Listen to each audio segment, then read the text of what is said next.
Okay, good morning to all. In the last class, we discussed group, subgroup, and normal subgroup. And today we introduce a coset. So, what do you mean by coset? Suppose if we take some group, so let G be a group. So, we are going to define what is coset. Suppose let H be a subgroup of G. Let H be a subgroup of a group G. So, whenever I use G, G means group with some operation. Okay? Now, if we take some element A in G, then the set A times H. That means what? You have to multiply A to the each element of H. That is, the elements of AH is of the form A times small h such that H varies in capital H. So this is called left coset. So since the element in the left side, therefore it's left coset.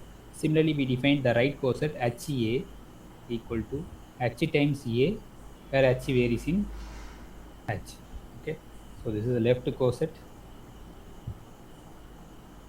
and this is right coset.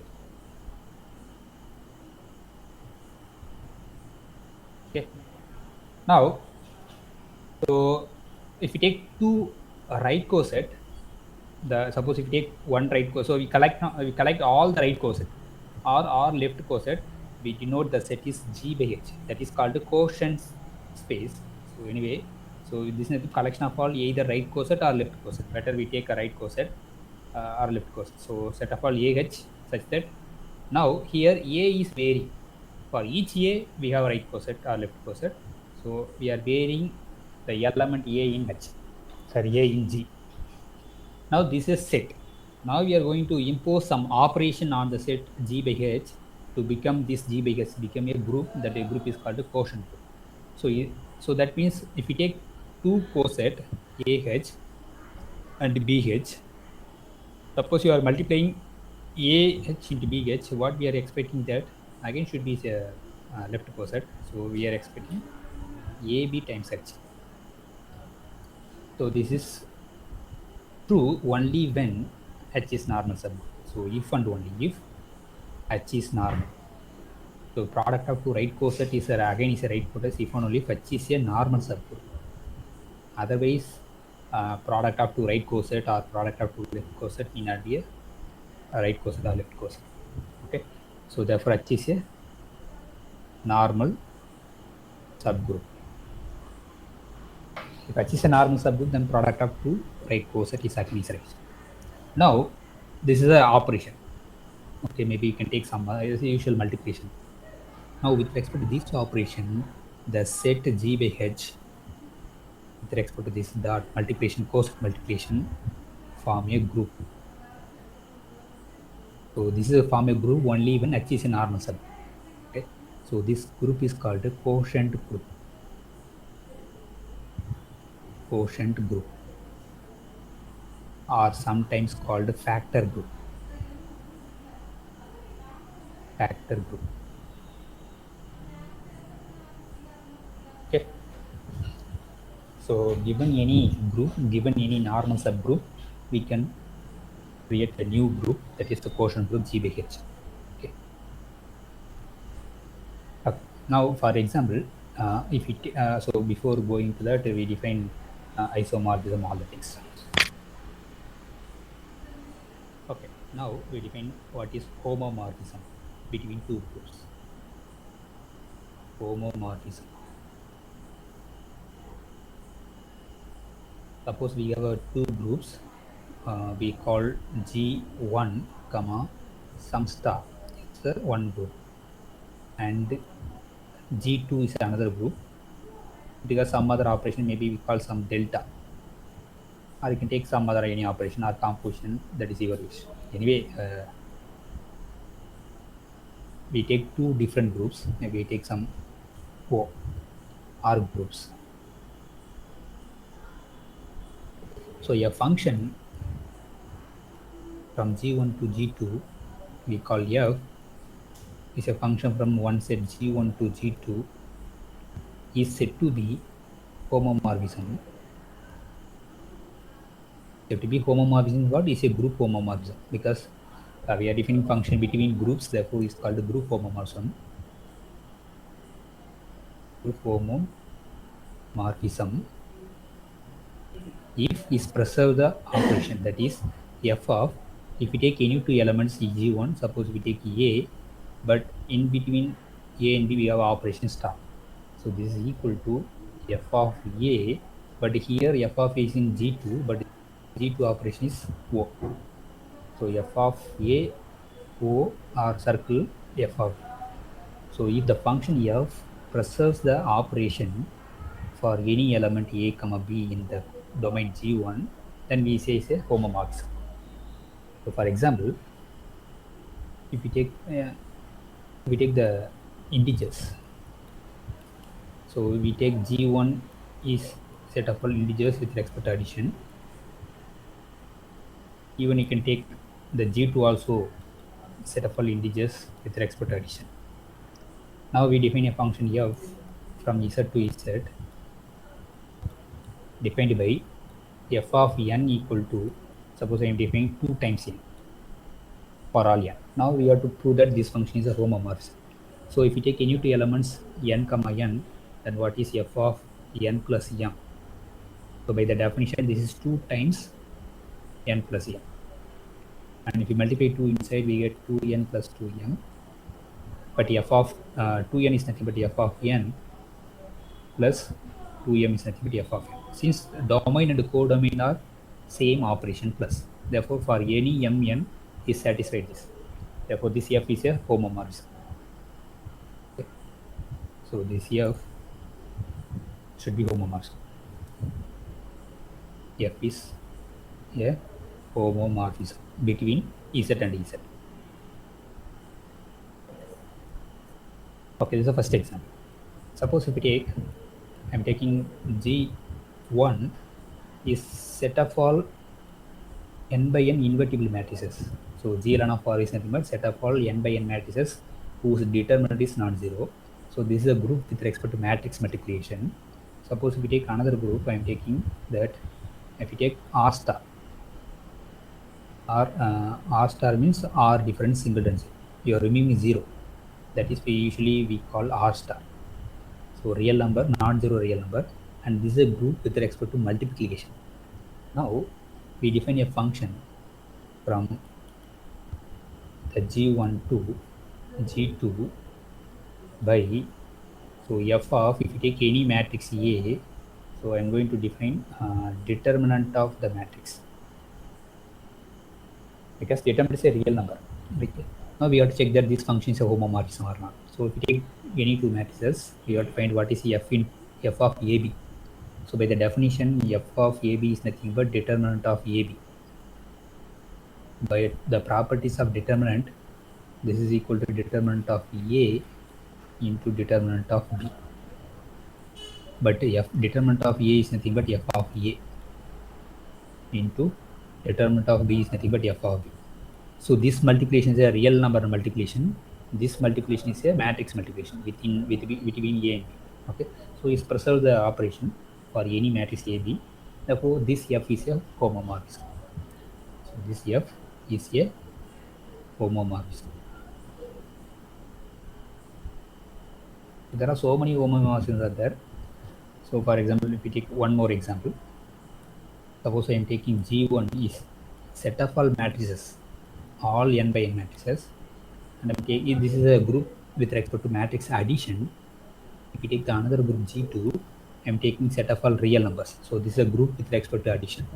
Now define a function G from G1 to G2. So defined by G of, if we take any matrix A, I'm going to just define the trace of the matrix A, because trace of the matrix is also a real number. Now we have to check that this is a homomorphism now. But here we have to take any two matrices, because here addition is the operation, therefore we have to take A plus B. By the definition of G of A plus B is nothing but trace of A plus B.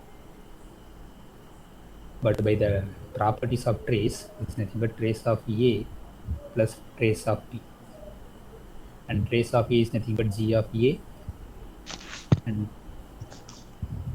trace of B is nothing but G of B.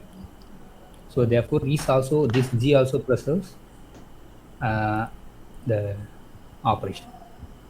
Okay. So therefore, this G also homomorphism. Okay. Therefore, this G is a homomorphism. Now, when we say a homomorphism is said to be isomorphism, the function both to 1, 1 and on 2. So already we know the definition of 1, 1 on 2. So now, what is the definition of isomorphism? So when we say a homomorphism or a function is said to be isomorphism. Okay. So definition, that should be a homomorphism. Okay. A homomorphism,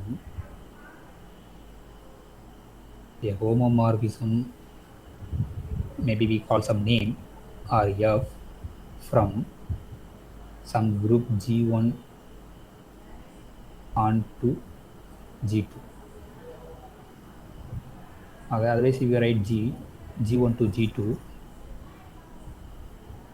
if, so when we say a homomorphism is said to be isomorphism, if F is bijective. So bijective means what? Both 1, 1 and R2. So otherwise, just F is bijective. If F is bijective and then homomorphism, then we say is a isomorphism between two groups. So if suppose there is a isomorphism between G1 and G2, we denote this notation. G1 is isomorphic to G2. So this is nothing but isomorphic. G1 isomorphic to G2, the function F is called isomorphism. Isomorphism means what? It should be homomorphism and bijective. Okay. Now we discuss the example of isomorphism. So if you take the same example, suppose if we take G equal to set of all n by n matrices over R and take G2, another group G2. Check whether it is homomorphism also, sir. Yeah. If it is given that homomorphism, no need to check homomorphism. But if it is not given, you have to check first homomorphism and then you have to check this bijective or not. Bijective. So, okay. Now the another group I am taking the real number. So now suppose they will not give the operation. What is the operation? But we know that clearly set of all n by n matrices is a group with respect to addition, matrix addition. You should know what is the operation. That's it. So clearly set of all matrices is not a group with respect to matrix multiplication. But if you take set of all invertible matrix, that form a group with respect to multiplication but not addition. So therefore, given any set, they directly say it's a group. Sometimes they will not mention the operation, but you should know what is the operation of the set. Okay. So clearly this is also a group with respect to matrix addition. This real number also a group with respect to addition. Suppose I am defining the trace function. So we define F from G1 to G2 defined by trace. G1 to G2 defined by F of A, we are assigning trace of the matrix. Now already we proved that this F is homomorphism, right? So therefore F is homomorphism is clear. Now we have to check this is 1, 1 or not. So 1, 1 means what? A different element should be maps to different element. Is this 1, 1? That means what? Different matrices have always different trace? Need not be. Why? Because suppose I am taking some matrix A, if we better case 2 by 2 matrix. Okay. Suppose I am taking 1, 0, 0, 2. Suppose I am taking this matrix. So what is the trace of this matrix? Is 3. Now we take another matrix B. We take 3, 0, 0, 0. This is also a 2-bit matrix. But what is the trace of this matrix? Is also 3. So therefore we have different matrix but the same image. Therefore this function is not 1. So F is not 1 to 1. Now we have to check this function is on to or not. So on to means what? If you take any element in the range, in the codomain, at least one element maps to that element. Okay. if you take any element, suppose I am picking some arbitrary element A in the codomain, but codomain is a real number, therefore I take let A belongs to R. You have to prove the function is onto or not. If you take any element in the codomain, suppose I take arbitrary element A in R, can we find a matrix A, capital A, such that the trace of the matrix should be A? Yeah, you can always find. So we can find or choose the matrix A. Simply we can take A0 on the diagonal. We can take any other one. Anyway, because we are going to find the only trace. So I can choose this matrix from the domain such that what is f of A? F of A is nothing but trace of A. What is the trace? A plus 0 is nothing but E. Therefore, I can find the matrix A. The image is this. Therefore, if we take any element in the codomain, we can always find the pre-image. Therefore, this function is onto function. F is onto. But F is not 1, 1. Already we proved that F is not 1, 1. Therefore, this F is not isomorphism. Because it is a homomorphism and onto, but its failures 1, 1 condition. Therefore, this function is not isomorphism. Okay. Even if we take the determinant, in the previous example, we defined the determinant. This also already we know that this is a homomorphism. Now we have to check this is a 1, 1 or not. Is this 1, 1? That means what? The different element, different matrix have always different determinant? No. Why? Because take this one. I take 1, 2, I'm taking some 3, I'm taking 0 here. So this is upper triangular matrix. Therefore, what is the determinant of this? Is that just a product of the diagonals is nothing but 2. Suppose I'm taking another matrix B, I'm taking suppose 2, 5, 0, 1. So this is a different matrix. Again, what is the determinant of this? It's again the product of the diagonals 2. So A and B are different, but the images are same. Therefore, this function is not 1, 1. So F is not 1, 1. Now what about onto? Is this onto? That means what? If you take any element in the codomain, but what is the codomain? Non-zero real number. If you take any non-zero real number, we can always find a matrix whose determinant is that non-zero number. Suppose I am taking A in R star in the codomain. So A is R star means what? A should be non-zero number. So we can find a matrix A whose determinant is A. So what is that? If you take a simple case 2 by 2 matrix. So what is that? A1, 0, you can take anything here. Some 0 in one, no problem, you can take 0. Now this is a diagonal matrix. Now what is the determinant of A? This is a product of the diagonals. Therefore, A into 1 is A. Therefore, F of A is nothing but determinant of A. Here determinant is A. Therefore, given any non-zero element, we can find a matrix. Therefore, F is onto. F is onto, F is homomorphism, but yet F is not 1, 1. Therefore, this F is not isomorphism. Okay.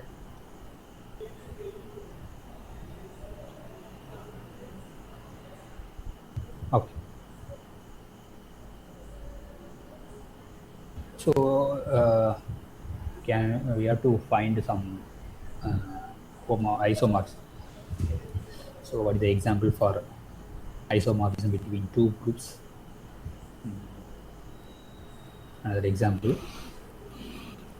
Suppose if we define F from Z to Z defined by F of n equal to minus n. That number maps to negative of that number.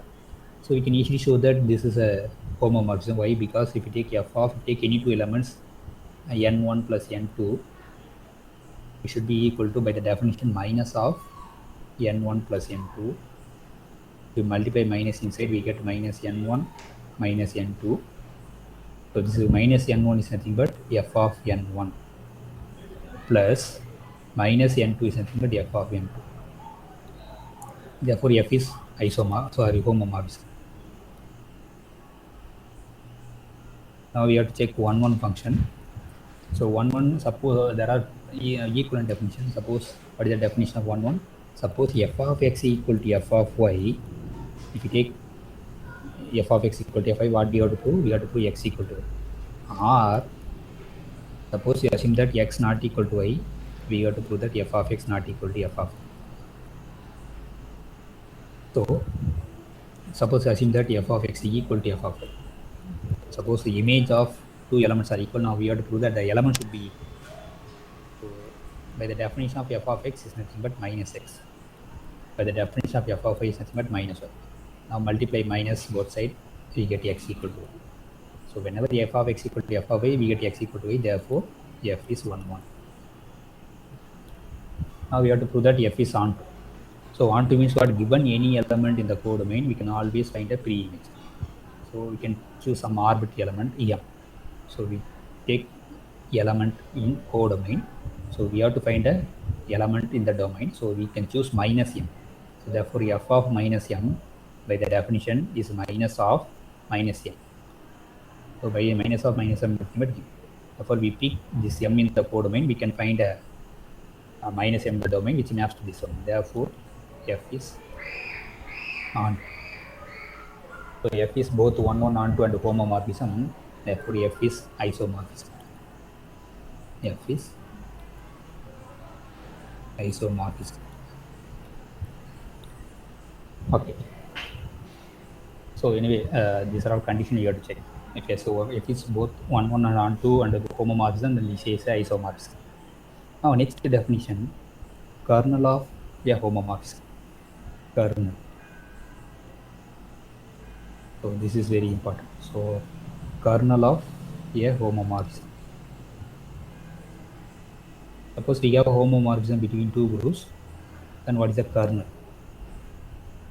Suppose if you take f is a function from some group G1 to another group G2, be a homomorphism. Homomorphism.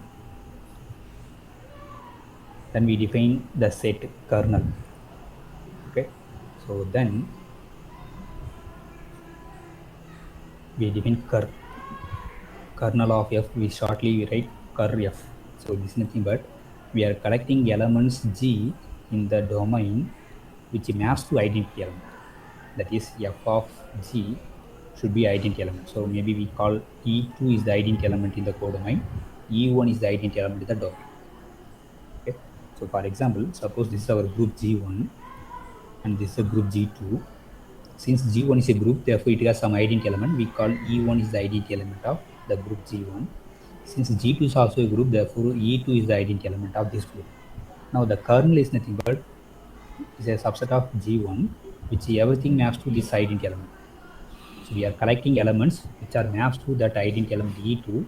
That set is called kernel of f, since f is a function from these two. Okay. So this kernel, we can easily show that this is a subgroup of the domain. Okay. So clearly the identity element must maps to identity element. Okay. So that is f of E1. So E1 is the identity element of the domain. If f is a homomorphism, then this identity element, so all these map to the identity element of the codomain. That is f of E1 equal to f of E2. Okay. So first property. So therefore this set is a non-empty set. The kernel of f contains at least identity element. Okay, we can show that this kernel is a subgroup. So how to prove that the kernel is a subgroup? We take some arbitrary element a, b. Suppose I am taking two arbitrary element a, comma b in the kernel of f. And what we have to prove? A, b inverse belongs to kernel. Okay. So since a is in the kernel of f, by the definition of kernel, this a should map to the identity element E2. Since b also element of kernel, therefore this f of b also maps to the identity element of the codomain. Now what we have to prove? We have to prove that AB inverse belongs to kernel. That is, it is enough to prove that the f of AB inverse should be identity.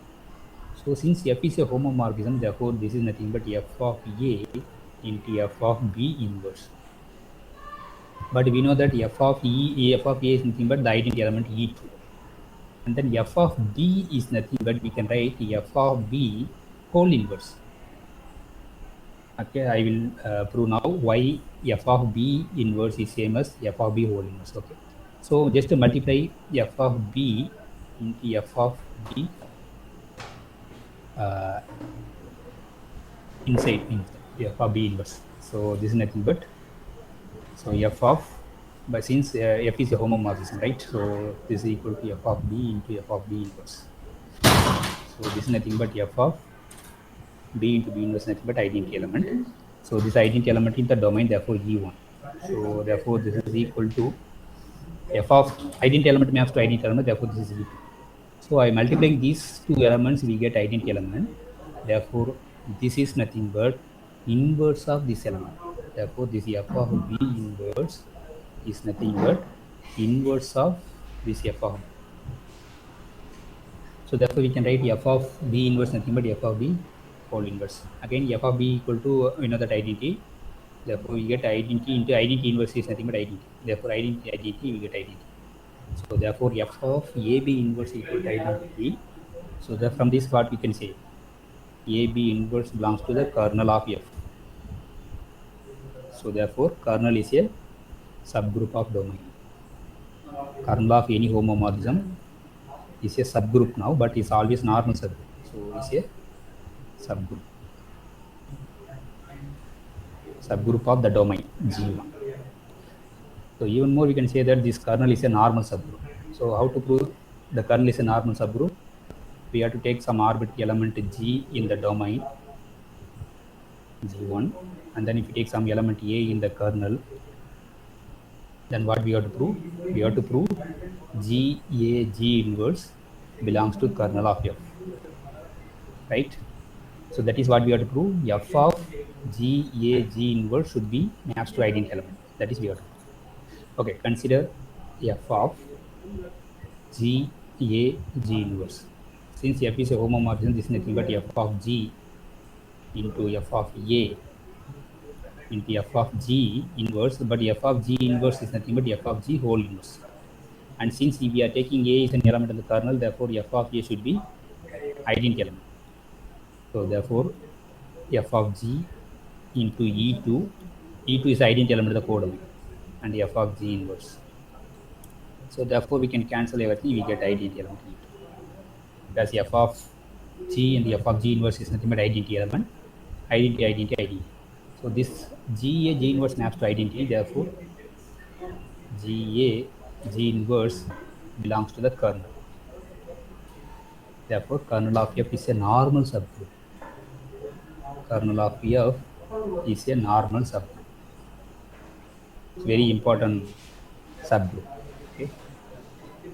Normal subgroup of the domain G1.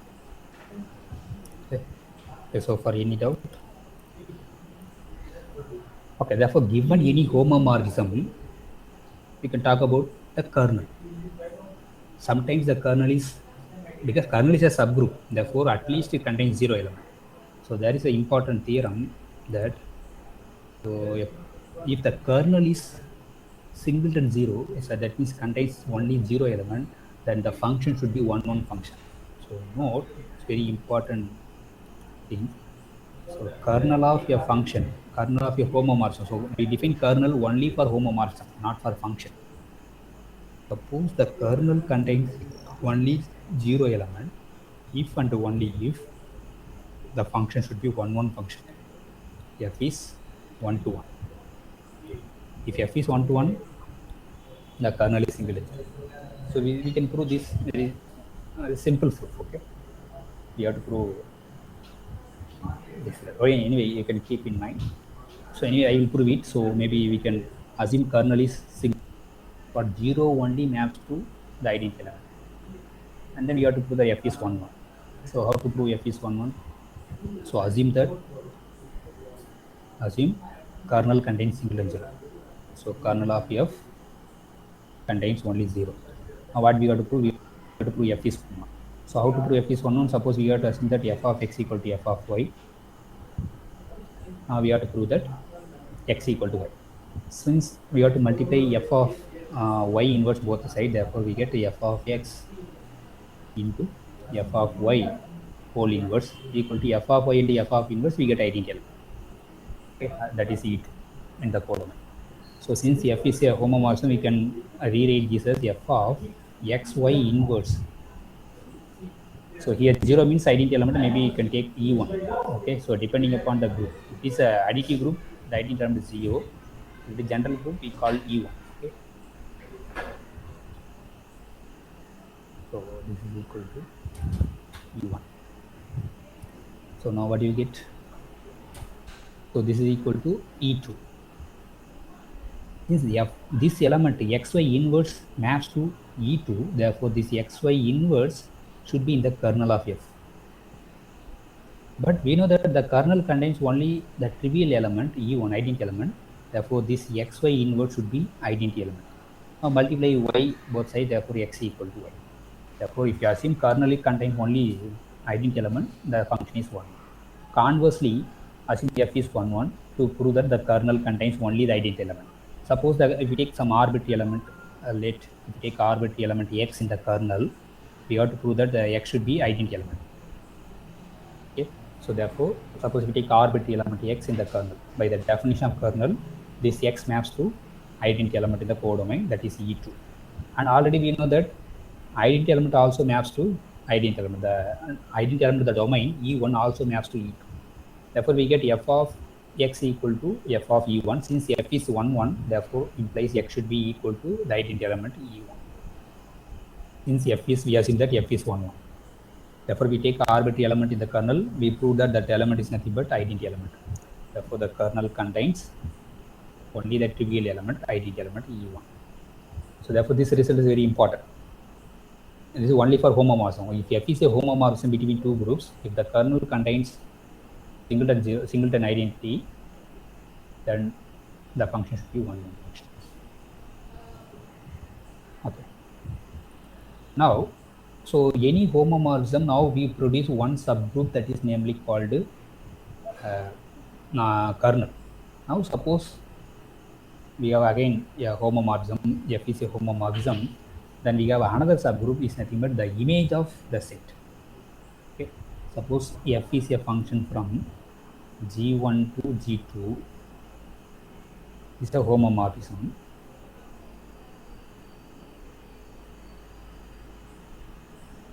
A homomorphism. Then we are collecting, we use the notation f of G1 is nothing but range space. It is set of all f of G such that G in G1. So that is, this is our G1, this is our G2. We have a homomorphism between G1 and G2. We are collecting the only the image range. So this is f of G1. If it is onto this f of G1 equal to G2, if it is not onto, we will get some proper subset of G2. Okay. This is the image of the set. Okay. Even you can say that this is a subgroup of G2. So how to prove this is a subgroup of G2? Again, it takes some two arbitrary elements. Suppose we take two element A, B in f of G1. Since A1, A, B in A is in f of G, therefore A is of the form f of some G1. Since B is also in the element of image, therefore B is of the form f of some element. Maybe we can take G2. Now we have to consider AB inverse should be is of the form f of something. So what is f? A is nothing but f of G1 and f of G2 inverse. So we can take inverse inside. See, use the f is homomorphism. We get f of G1, G2 inverse. Therefore, AB inverse can be written as f of some element in the G2, G1. Therefore, this AB inverse belongs to the image of the set. Therefore, this image of the set is a subgroup.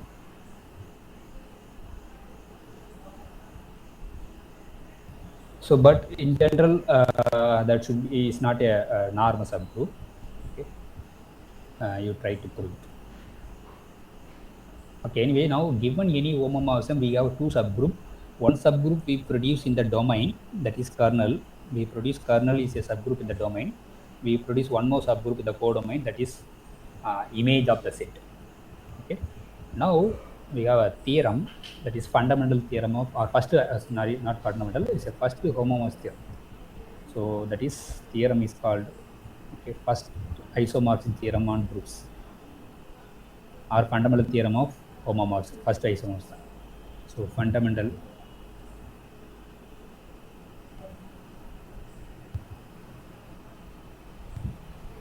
theorem of first fundamental theorem. First fundamental theorem. Right, first. So first fundamental theorem of isomorphism. Isomorphism is group isomorphism. Okay. So simply says, suppose we have a homomorphism from one group G1 to G2. Be a homomorphism. If any homomorphism, then the theorem says G1 by the kernel of F, the quotient group. Because since kernel F is a normal subgroup, therefore we can talk about the quotient group. And this should be isomorphic to the F of G1. Okay, not G2, F of G1. So G1 by kernel is isomorphic to F of G1. It's very, very important theorem. Okay.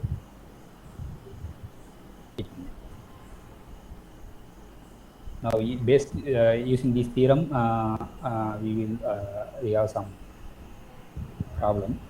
So now, okay.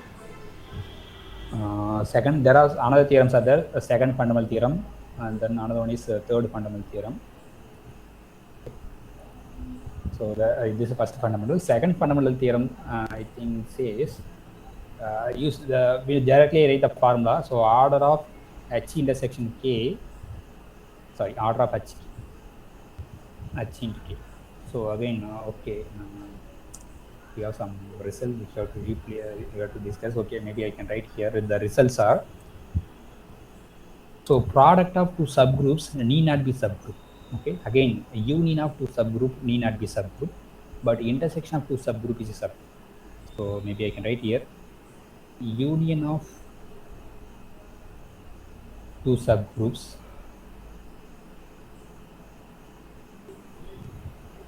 need not be subgroup. Need not be a subgroup. So when union of two subgroup is subgroup, one subgroup is contained in other subgroup. Okay. So maybe you can write the statement, union of two subgroup is subgroup. Union of two subgroups is a subgroup.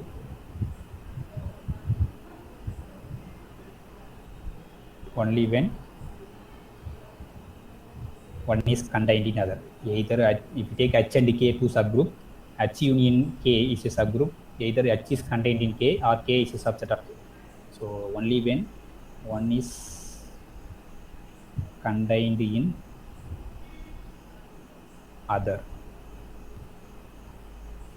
Otherwise, union is need not be a subgroup. Now the intersection of two subgroup is always subgroup.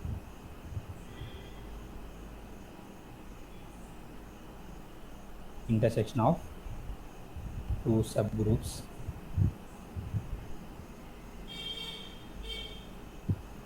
is always subgroup.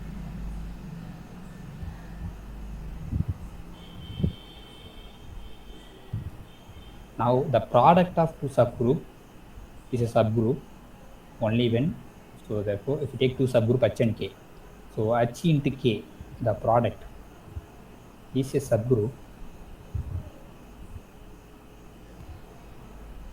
if and only if that satisfies the property HK equal to KH.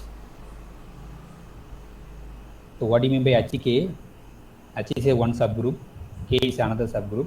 So HK is nothing but product of the element is of the form H into K, where H varies in H, K varies in K.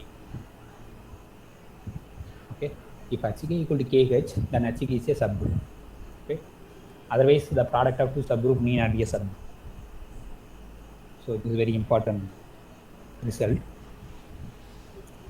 Now the second fundamental theorem based on the order of the subgroup of the subgroup product. So maybe I can write here, This is a fundamental second fundamental theorem of a ice group homomorphism. There is order of the product subgroup is nothing but order of H into order of K by order of H intersection K, where H and K are subgroups. Or even we can say in the isomorphism. So once you know the formula, we can easily write the thing. So what is that? HK by K is isomorphic to H by H intersection K. Okay. This is the simple thing.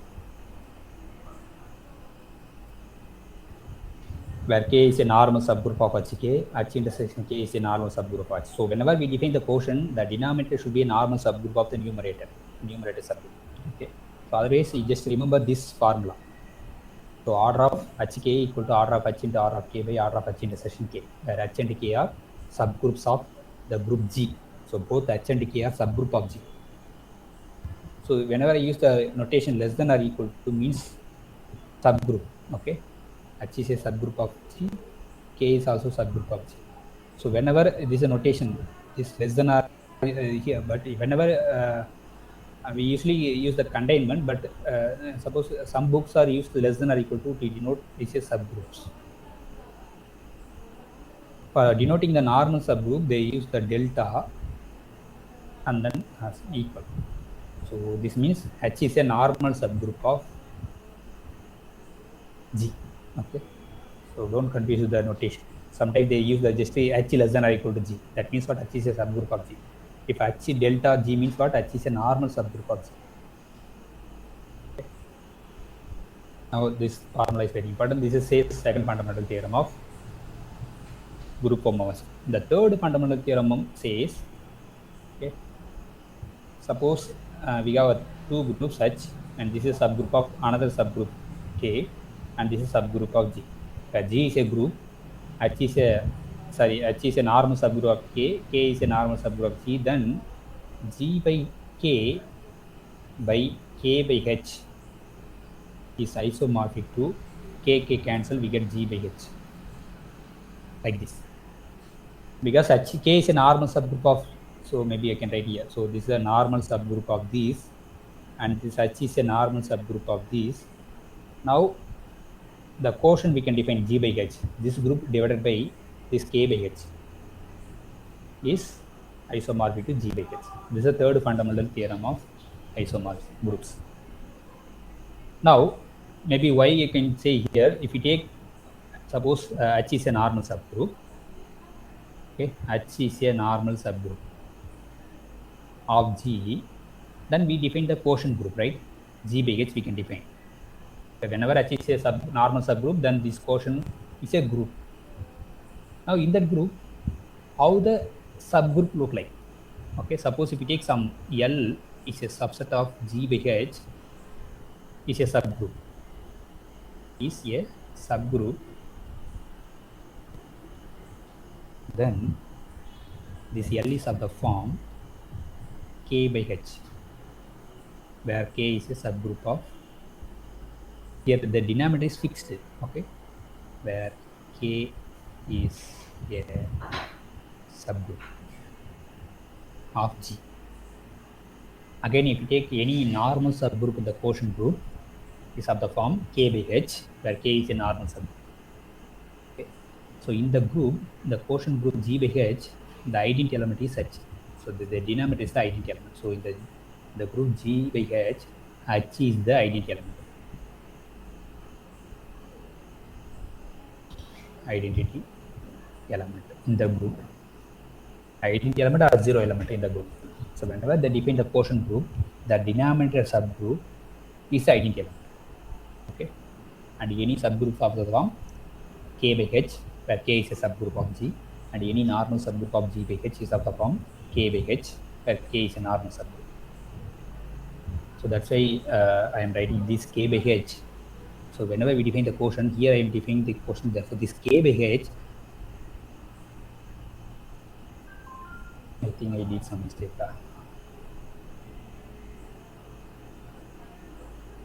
I think this is H, this is K. Okay, therefore this K by H is an Arnold subgroup of G by H. So we get G by K. Okay, so just rewrite this.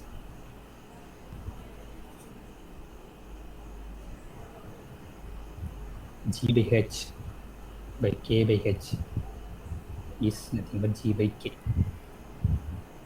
This is the third isomorph theorem. So therefore any subgroup in the quotient groups of the form K by H, where H is fixed. Keep in mind. Now there is a important problem. So exercise. We know the integer modulo n group is Zn. Suppose I am defining a function here from set of all integers to the integer modulo n Zn. Okay. How we define the function? F of any x, I am taking x modulo n. Modulo n. So we take only the remainder when it is divisible by n. So for example, if we take better we take instead of taking n, and suppose taking some 5. So what is the function? F of x equals to x modulo 5. So for example, what is f of 10 is nothing but 0. 10 maps to 0. So what is f of 7? If you remove all the multiples of 5, we get 2. Therefore f of 7 maps to 2. What is f of minus 8? Again, this is multiples of this is nothing but 2. Why is 2? We know that 10 is congruent to 0 modulo 5. This 10 can be written as 8 plus 2. 8 plus 2 is congruent to 0. Now take this 8 beside, therefore 2 is congruent to minus 8 modulo 10. Therefore, whenever we have a negative term, negative number, we can convert it to positive number. Therefore, this minus 8 maps to 2. So these are the function. Now we can easily show that this is a homomorphism. Okay, F is homomorphism. Now, what are the elements? What is the kernel? So whenever we define the homomorphism, we can talk about the kernel. So what is the kernel of the homomorphism? By the definition, we are collecting the integer such that the f of x should be 0 modulo 5. So we take so f of x nothing but just x. So we are collecting the integers, satisfy the condition x is congruent to 0 modulo 5. So that means what? If we take modulo 5, it should be 0. Therefore, x should be multiples of 5. Therefore, x should be multiples of 5. Therefore, we can write 5 times z. So 5 is nothing but all multiples of 5. Therefore, by fundamental theorem of first isomorphism theorem, z by kernel, here kernel is 5z, is isomorph by 2 range. The range always contains z5. This maps all the elements. It's onto function. This is in general. Okay, in general, it's a very important result. In general, z by the n z, all multiples of n, is isomorphic to z suffix n. Very important result.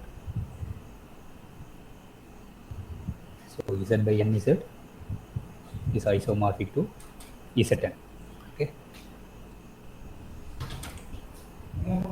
So anyway, so we can stop now. Thank you.